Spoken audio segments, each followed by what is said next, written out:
So today we are talking about the important topic whose name is first aid in emergency situation. So आप लोगों को यहाँ पे क्या पता चलेगा, जैसे कि आग लगना. अब आग लगने के कारण भी बहुत सारे होते हैं एंड आफ्टर दैट आप लोगों ने देखा होगा वहां भी अगर प्राइमरी लेवल पे अगर उस व्यक्ति को प्रॉपर क्योर ना मिले, प्रॉपर ट्रीटमेंट ना मिले, तो अगर हॉस्पिटल पेशेंट को लेके जाया जा रहा है, रास्ते में ही कभी कभी केसेस बहुत ज्यादा खराब हो जाते हैं. तो इस वजह से चाहे पेशेंट बर्न का भी हो तो उस कंडीशन में एक इमरजेंसी केयर प्रोवाइड करना बहुत इंपॉर्टेंट होता है. सो आज हम इसी टॉपिक पे बात करेंगे. तो सबसे पहली चीज एक ट्रायंगल के बारे में आपको समझना है, यानी कि ये तीन चीजें अगर प्रेजेंट हैं तो आग लगने के चांसेस बहुत ज्यादा होते हैं, फायर के चांसेस बहुत ज्यादा होते हैं. अब वो तीन चीजें क्या हैं? तो सबसे पहली चीज आप लोगों ने सुना होगा बिजली की चमक, यानी कि उससे भी क्या होता है, कोई व्यक्ति झुलस सकता है. ठीक है. उसके बाद आती है आग की लौ, जैसे कि अगर हम बात करें थोड़ी सी रूरल एरियाज की, ग्रामीण क्षेत्रों की, तो वहां पे जो फसल होती है, गर्मी का मौसम है या जो घर बने हुए हैं, सडनली क्या हुआ, शॉर्ट सर्किट हुआ या किन्हीं कारण बस जैसे आप पे खाना बन रहा था, उससे क्या हुआ, हल्की सी चिंगारी निकली और आसपास के घर में आग लग गई. तीसरी बात है ईंधन का स्रोत. अब ईंधन में आप लोगों को पता होगा जैसे कि पेट्रोल भी हो सकता है, केरोसिन ऑयल भी हो सकता है.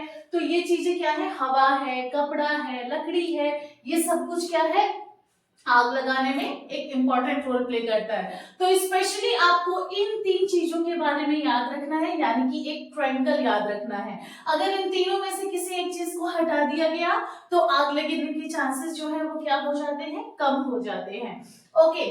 आफ्टर दैट हम आगे बढ़ते हैं, यानी कि बर्न होता क्या है. अब आप लोगों को आग तो पता चल गया, फायर तो पता चल गया, अब आते हैं बर्न के केसेस पे. सो जलना. अब आप लोगों ने सुना होगा जब कोई व्यक्ति जलता है तो उस कंडीशन में उसकी स्किन की लेयर्स, फर्दर मसल्स एंड अगर सीवियरिटी के साथ कोई बर्न हुआ है तो पेशेंट की स्थिति बहुत ज्यादा सीवियर भी हो सकती है.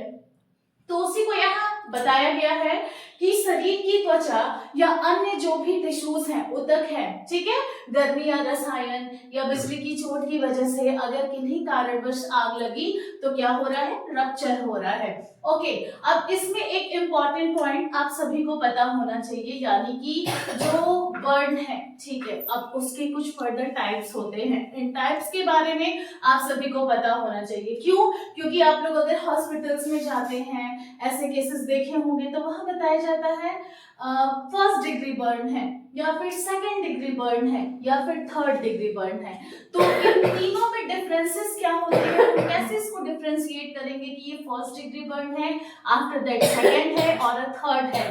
तो सबसे पहले अगर हम बात करें फर्स्ट डिग्री बर्न, तो इस कंडीशन में यानी कि पेशेंट की जो स्किन है, ठीक है, वो क्या हुई, जली, बट वहां पे लाल लाइक रेडनेस है, थोड़ी सी एडिमा या सूजन जैसी चीजें देखने को मिल सकती हैं और पेशेंट को दर्द रहेगा.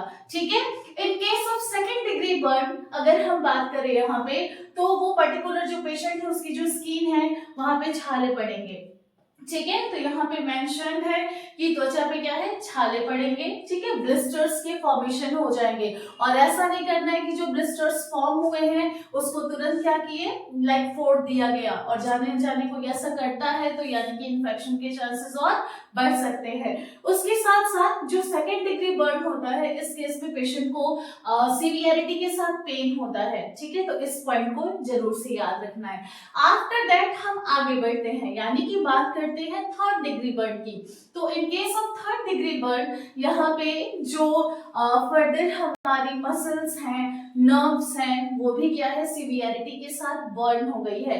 जैसे कि आप लोगों ने केसेस देखे होंगे, अगर कोई पेशेंट है अपने ऊपर केरोसिन ऑयल या फिर पेट्रोल डाल के आग लगा लिया है, तो उस कंडीशन में अगर बर्न बहुत देर तक हुआ तो यानी कि स्किन तो रप्चर हुई, आफ्टर दैट जो मसल्स हैं, फर्दर जो नर्व्स है वो भी रप्चर हो गई.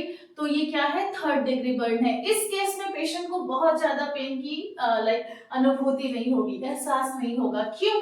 क्योंकि यहाँ पे नर्व्स अफेक्ट हो जाते हैं और आप सभी को पता है नर्व हमारी बहुत इंपॉर्टेंट रोल प्ले करते हैं, और अगर नर्व अफेक्ट हुआ तो उस कंडीशन में ऑब्वियसली पेशेंट को पेन क्या होगा, बहुत कम होगा या नहीं होगा. तो 3 डिग्री के जो बर्न है उनको आप लोग याद रखिएगा। आफ्टर दैट हम बात करते हैं अगर बर्न हुआ है तो क्या क्या ऐसे कॉजेस हैं जो बर्न कॉज कर रहे हैं, ठीक है। तो बारी बारी से थोड़ी हम इस पे चर्चा करते हैं। तो सबसे पहली बात, आग के संपर्क में आ गए डायरेक्टली और इनडायरेक्टली, जैसे कि आप जहाँ पे थे क्या पता उसके अगल बगल आग लगी थी, आफ्टर दैट वहां से आग लगते लगते हमारे पास तक पहुंची। हो सकता है केसेस गर्म पानी या भाप, यानी कि भाप अगर बहुत ज्यादा हॉट है, ठीक हीट है उसमें बहुत ज्यादा, या बहुत ज्यादा गर्म पानी, जैसे कि आप लोगों ने बच्चों के केसेस में देखा होगा, जो छोटे बच्चे होते हैं वो जाने अनजाने कभी ना कभी गर्म दूध या गर्म पानी के कांटेक्ट में आ जाते हैं, जिससे बर्न के केसेस उनमें देखने को मिलते हैं, ठीक है। उसके बाद है तेज धूप में अधिक समय तक रहना। तो यानी कि आप लोगों को ये भी पता होना चाहिए कि धूप भी एक मेजर कॉज है बर्न का। बहुत लोग सेंसिटिव होते हैं, हाइपर सेंसिटिव होते हैं, तो उनकी कंडीशन में क्या होता है, अगर लंबे समय तक धूप की रोशनी में रह रहे हैं, कोई काम कर रहे हैं, फर्दर कोई भी चीजें हैं, तो उनमें बर्न के चांसेस हो सकते हैं। उसके बाद बात करते हैं बिजली का करंट लगना। अब आप लोगों ने सुना होगा बारिश का मौसम हो और बिजली कड़क रही हो तो हमेशा कहा जाता है कि कहीं पेड़ के नीचे या थोड़ा सा छिपछिपा के रहे। क्यों? क्योंकि अगर जो बिजली कड़क रही है उसके कांटेक्ट में आए तो वो पेशेंट अच्छा खासा झुलस जाता है।